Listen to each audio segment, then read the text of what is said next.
हाय नमस्कार सभी को। मेरा नाम भारत सिंघल है। मैं करीब 17 साल से अकाउंट की प्रैक्टिस में हूँ, जिसमें बहुत बड़े-बड़े प्रोजेक्ट्स हैं, क्लाइंट हैं, कंसल्टेशन है, टीचिंग वाली चीज़ें हैं या बहुत कंसल्टेंट मुझसे आगे सीखते हैं आगे अपने प्रैक्टिस को अपग्रेड करने के लिए। आज मैं अगेन बहुत बेसिक चीज़ जो शायद एक मेरे पहले सेशन का पार्ट होता है, बट फिर भी ऐसा देखने को मिलता है कि बहुत सारी चीज़ों को एक बेस की क्लैरिटी नहीं है, कन्फ्यूज़न है डिप्लोमेटिक चीज़ों की वजह से जो एक कन्फ्यूज़न क्रिएट होने लग जाती है और एक आम इंसान जिसको बहुत ज़्यादा सब्जेक्टिव नॉलेज नहीं है या बहुत ऑलरेडी उसके पास वैसा एक्सपोज़र नहीं है, सर्कल नहीं है, नेटवर्क नहीं है, तो कहीं न कहीं उन चीज़ों में सिमट के रह जाता है। तो डायरेक्शंस को समझिए। सबसे पहले डायरेक्शंस किस तरह से देखते हैं, किस तरह से नहीं देखते हैं। बहुत ऊट-पटांग टाइप की प्रैक्टिस चलती है ताकि देखिए किसी भी सरल चीज़ को डिप्लोमेटिक बनाना या घुमाना, ये कहीं न कहीं क्या होता है कि मैं एक स्ट्रैटेजिकली किसी चीज़ को जिसकी वैल्यू उतनी बड़ी नहीं है या जिसकी ऑथेंटिसिटी नहीं है, मैं उसको पिच कर रहा हूँ। जैसे कि वास्तु के अंदर डायरेक्शंस को लेके बहुत कन्फ्यूज़न रहती है। जो अर्थ है वो कितने डिग्री की है? 360 डिग्री की। अब जो हमारी दिशाएं हैं वो 10 गोले थी। कहते हैं रावण को भी दसों दिशाओं का ज्ञान था। तो हालांकि जो दसों दिशाएं हैं उसके बहुत अलग अलग कॉन्टेक्स्ट हैं, बट जो डायरेक्शंस है वो 10 ही है, ना 8 है, ना 4 है, ना 16 है। सिर्फ 10 दिशाएं हैं। यही सच है, यही सत्य है, यही हमारा शास्त्र कहता है, यही नेचर कहती है। 10 में से 8 डायरेक्शंस जो हैं ये प्लॉट पे होती है, यानी कि आप इसको ऐसा मान सकते हो कि बिछी हुई है, लेटी हुई है। और जो दो हैं वो है आकाश और पाताल, यानी कि धरती के अंदर क्या है, बेसमेंट में जो अर्थ एनर्जीज है, मैग्नेटिक फील्ड है, वो किस तरह से काम कर रहा है, उसका इम्पैक्ट क्योंकि बहुत ज्यादा आता है हमारी लाइफ पे। और आकाश यानी कि सराउंडिंग्स कैसी हैं, मेरा आसपास का एटमॉस्फेयर कैसा है, मैं किस कंट्री से बिलोंग करता हूँ, किस स्टेट किस सिटी से बिलोंग करता हूँ, तो मेरे प्लॉट के आसपास की सराउंडिंग्स कैसी हैं। बहुत सारी कंट्री ऐसी है जहाँ पे रात के 11-11 12-12 1-1 बजे तक डे लाइट रहती है, चाहे आप नीदरलैंड में जाएं। बहुत चीजें हैं। तो वास्तु भी थोड़ा थोड़ा कुछ प्रिंसिपल्स ऐसे हैं जो चेंज होते हैं या बहुत ज्यादा इम्पैक्ट जो होता है वो उनका बदल जाता है। डायरेक्शन 8 आप लेके चलते हो, यानी कि जो 4 हमारी मुख्य दिशाएं हैं, नॉर्थ साउथ ईस्ट वेस्ट, 4 उप दिशाएं, नॉर्थ ईस्ट साउथ वेस्ट और नॉर्थ वेस्ट। और जो आकाश में पाताल है वो एक कंसल्टेंट चेक कर सकता है, उसको हम लेआउट में नहीं लेते हैं। अब इसका थोड़ा सा बैकग्राउंड समझ लीजिए। जो डायरेक्शन है, यदि कोई संतान है तो उसके माता पिता होंगे, कोई बच्चा है उसके माता पिता होंगे। ठीक है, ऐसा तो नहीं है कि मेरा एक बच्चा है उसका मैंने नाम रखा हुआ है, दूसरे को मैं नंबर से बुला रहा हूँ, नंबर 1, नंबर 2, नंबर 3, नंबर 4। तो हर चीज का नाम होता है। तो डायरेक्शंस को कभी भी N1, N2, N3 ऐसे करके मत बोलिए, क्योंकि उससे आपकी जो लर्निंग है वो बस इतनी रह जाएगी N1, N2, N3। उसके आगे आपको कुछ क्लैरिटी या उससे यूटिलाइजेशन उसका कैसे करना है, एज ह्यूमन बीइंग जो घर में 4 लोग रह रहे हैं उनसे कैसे रिलेशन बनाना है, या कैसे उनके जो एट्रीब्यूट हैं, जो कीवर्ड्स हैं, जो इनके डिपार्टमेंट्स आते हैं, वो किस तरह से काम कर रहे हैं। इससे बेटर तो आपको जो वास्तु पुरुष मंडल की एनर्जी फील्ड है, जिसमें आपको 45 एनर्जी फील्ड मिलते हैं, जो आप कभी देखते होंगे ट्रेडिशनल वास्तु में, इस तरह से आपको ये आप इसके बेसिस पे नाम याद रख लीजिए। शिखी है, पर्जन्य है, जयंत है, इंद्र है।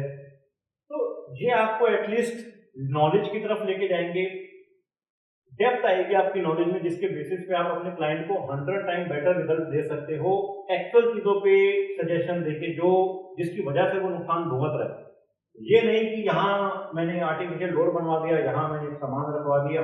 वो इनिशियल स्टेप्स है, इनिशियल रेमेडीज है, एक आर्किटेक्चरल जो स्पेस है उसको बैलेंस करने के लिए। बट बैलेंसिंग का मतलब ये नहीं है कि जो लाइफ में चाहिए था वो सब मुझे मिल जाए और ये बोल के छोड़ देना कि आप बस कर्म करते रहिए। वो कर्म तो वो पहले भी कर रहा था, सुधार कैसे आएगा वो एक कंसल्टेंट का काम है कि उसको अवेयर कराना उन सब एरिया से कि यहाँ ये एनर्जी में दोष लग रहा है, ये 2 जगह पे दोष लग रहा है, इसके 5 नुकसान, इसके 5 नुकसान, आपको ये ठीक करने पड़ेंगे। अब वो पौधे, पेड़ पौधे लगा देने से, पेंटिंग लगा देने से 100% ठीक नहीं होती।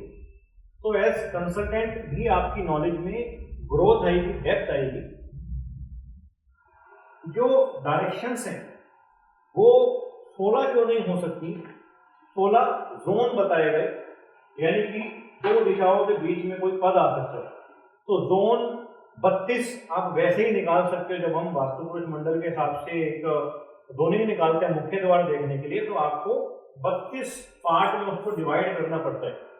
तो 32 डायरेक्शन तो मैं ऑफिशियली लेके चल सकता हूँ, तो उसको और डिप्लोमेटिक बना देंगे, यानी कि नॉर्थ ईस्ट के बीच में एक डायरेक्शन आई, नॉर्थ ईस्ट। अब मैं क्या कह रहा हूँ, इसके बीच में भी, क्योंकि मुझे 32 करने हैं और ऐसे 16 बनते हैं, अब मैं इन दोनों के बीच में भी एक डायरेक्शन और बना दूंगा। उसका नाम आप चाहे एन कर लो। तो ड्रामेटिकली कुछ भी चीजें क्रिएट करी जा सकती हैं, बट हर डायरेक्शन का लॉर्ड होता है।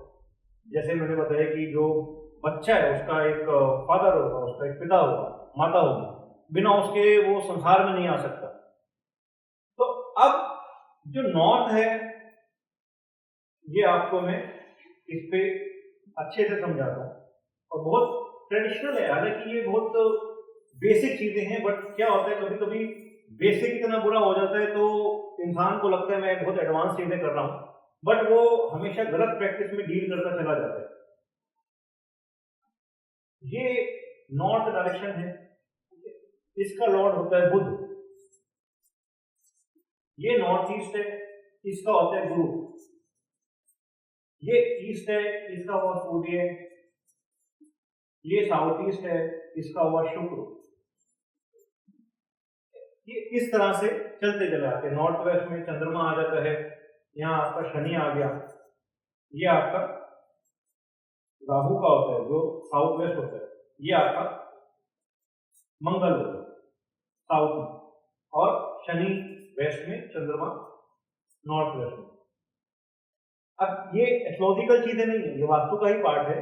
जो ब्रह्म स्थान होता है और जो केतु है, केतु में 2 थ्योरीज आती है। केतु को डायरेक्शन में कोई स्थान नहीं दिया गया स्पेसिफिकली इन चीजों में किसी शास्त्र में ढंग से। तो बहुत जगह जैसे राहु और केतु के बीच में 180 डिग्री का डिफरेंस होता है। जैसे आप अगर कुंडली लेते हैं तो हमेशा राहु केतु आमने सामने होंगे।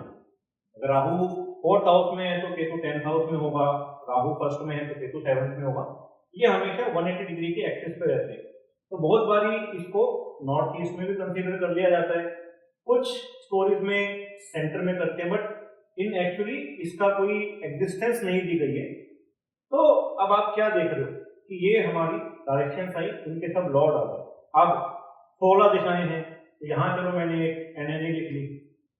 अब इसके लॉर्ड कौन रहेंगे? अब अगर मैं बोल रहा हूं कि इसका लॉर्ड भी बुध होगा या इसका लॉर्ड भी गुरु होगा, तो फिर इसकी जरूरत क्या है? जब उसके माता पिता सेम है तो फिर वो अलग कैसे हो गया? दूसरी चीज जो बिना बात के दिक्कत आ जाती है, एक 1 BHK का घर, उसमें एक बेड जो 6 बाय 6.5 का होता है, अगर मैं क्वीन साइज लूं या किंग साइज लूं तो 6 बाय 6.5 का बेड 3 दिशाओं में बढ़ गया। ठीक है, ये मेरा बेड साउथ में भी आ रहा है, साउथ ईस्ट में भी आ रहा है, अब फिर उसकी रेमेडी करनी पड़ेगी। तो कुल मिला के बुद्धि जो होती है ना, वो इतनी सूक्ष्म हो जाती है वहां पर कि मैं जो रियल पिक्चर है वो नहीं देख रहा हूँ। ये बस कि मेरा ये भी खराब हो गया, ये भी खराब हो गया, ये भी खराब हो गया, मेरा बेड यहाँ पर नहीं है। तो दुनिया में तो कुछ चीज फिर कभी सही होगी नहीं, जो एक यूनिवर्सल ट्रूथ है। हम बजाय ऑकल्ट की रियल पिक्चर को समझने में अननेसेसरी इन्वॉल्व हो जाते हैं, गलत प्रैक्टिसेस की वजह से, लालच की वजह से, 2 पैसे के, जिसकी वजह से मैं सच्चाई या एक राइट वे में जो एक सजेशन होना चाहिए, रेमेडी होनी चाहिए, वो ना होके मैंने 2 सामान बेचने के लिए, 2 चीजें दिखाने के लिए, तो बहुत सारी चीजें अजीब अजीब सी प्रैक्टिसेस की वजह से चलने लग जाती हैं। और कहीं ना कहीं जो एक प्लानिंग है, जो लोग कंसल्टेशन लेना चाह रहे हैं, बिकॉज वो ऑलरेडी पावरफुल पोजीशन पे नहीं है, ऑलरेडी अच्छा नहीं कर पा रहा है अपनी लाइफ में, ट्रबल में है, उसको बहुत सारी चीजें कंफर्टेबल नहीं लग रही है, चाहे पैसों की प्रॉब्लम है या घर पे कोई और प्रॉब्लम है, एंड वो कहीं ना कहीं हेल्पलेस है, उसके पास बहुत ज़्यादा ऑप्शंस नहीं है। तो वो एक बड़ी उम्मीद में आते हैं कि चलो मैं वास्तु दिखा देता हूँ, मेरा कुछ बेनिफिट हो जाएगा। एंड पलट के वो बेचारा मुश्किल से उधार मांग मांग के लोग कंसल्टेशन लेते हैं, पैसे अरेंज करके, एंड स्टिल छला हुआ फील करते हैं, ठगा हुआ फील करते हैं कि मैंने पैसा भी लगाया, मैंने रेमेडी भी करवाई, मैंने करेक्शंस भी करी घर के अंदर, बट स्टिल मेरी लाइफ वैसे ही है, मुझे कुछ बहुत ज़्यादा प्रोग्रेस देखने को नहीं मिली। देन उसका इन शास्त्र पे से भरोसा उठने लग जाता है। बट कहीं ना कहीं चीज सही थी, जो समझाने वाले ने, कंसल्टेशन देने वाले ने अपनी लैक ऑफ नॉलेज की वजह से उस चीज को राइट वे में टैकल ही नहीं किया। एंड कभी कभी प्रोफेशनल फ्रंट पे क्या होता है कि मजबूरी में भी इंसान करता है, बिकॉज उसको भी कहीं ना कहीं दो पैसे कमाने हैं।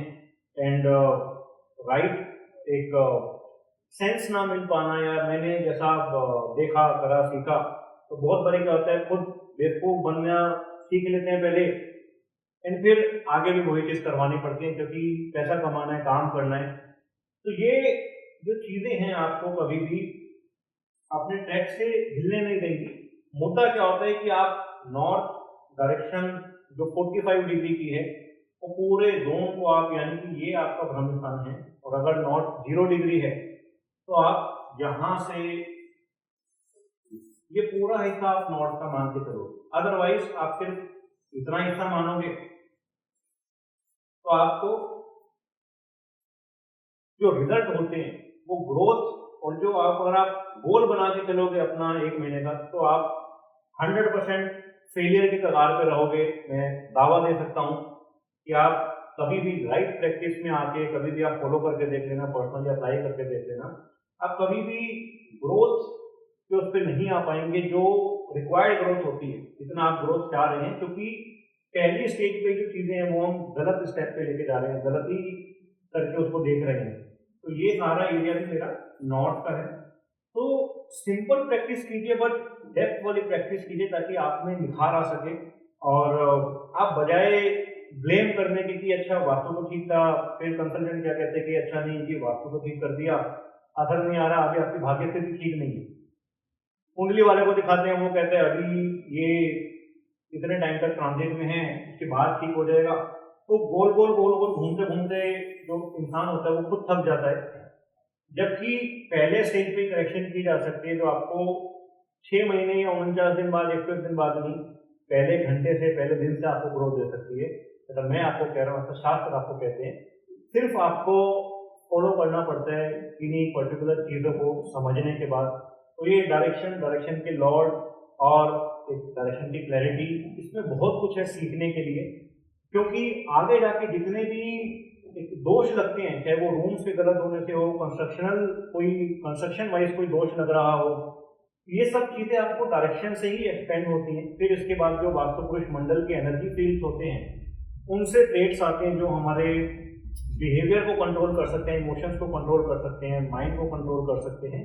या हमें कहीं ना कहीं सिचुएशन वैसी मिलने लग जाती है कि हम बाय डिफॉल्ट उन सिचुएशन में स्टक हो जाए। हर चीज का रास्ता निकालना पड़ता है। फेवरेबल चीजें हमेशा आपको नहीं मिलेगी, चाहे कुंडली अच्छी हो, योग अच्छे हो, अच्छा बहुत बारी बनाना पड़ता है अपनी मेहनत से, शिद्दत से, लगन से और समझ से। थोड़ा करेक्शन का स्कोप हर जगह मिलता है। तो ये चीजें आप समझिए, आपको बहुत मजा आएगा। और बाकी सारी वीडियोस हैं, पुरानी वीडियोस आप देख सकते हैं जिसमें अलग अलग टॉपिक्स हैं। तो आपको बहुत एक आई ओपनिंग वाली चीजें मिलेंगी मेरे साथ, और जो आपको रियलिटी पर लेके आएंगी, रियल ट्रैक पर लेके आएंगी, ग्रोथ की तरफ लेके जाएंगी, और आप डे 1 से ग्रो करोगे। आप कोर्सेज ज्वाइन कर सकते हैं, ट्रेनिंग प्रोग्राम ज्वाइन कर सकते हैं। अगर आप बिजनेस में हैं, पैसा कमाने के पॉइंट ऑफ व्यू से आते हैं, या आपको प्रोफेशनल नहीं बनना बट काम करना चाहते हो कि आपकी जो ग्रोथ है वो हो सके, तो आप डेफिनेटली आप ट्रेनिंग प्रोग्राम में आइए, आपको बहुत चीज़ें उसमें मिलेंगी। और बहुत इकोनॉमिक्स से स्टार्ट करना चाहते हो तो मैं कहता हूँ फाउंडेशन कोर्स लो, आप उसमें वीडियोस देखो, आपको इतना कुछ उसमें नॉलेज मिल जाती है कि जो एक प्रोफेशनल के पास नहीं होती है। बस आपको कंसिस्टेंसी बनाकर रखनी है। एंड सपोर्ट के लिए मैं हूँ, मेरी टीम है, आप लोगों का मैं वेलकम करता हूँ, तहे दिल से शुक्रिया अदा करता हूँ कि आप लोग आइए, जुड़िए, आपको बहुत सारी चीज़ें मिल जाएंगी जहाँ पर आपका पैसा खर्च नहीं होगा, बट आपको बेनिफिट बहुत ज़्यादा मिल जाएंगे। तो इसी के साथ मैं विदा लेता हूँ आपसे। आज के लिए बहुत बहुत धन्यवाद and thank you. I hope आप सब लोग एंजॉय कर रहे हैं। और ग्रो करते रहिए। Thank you very much.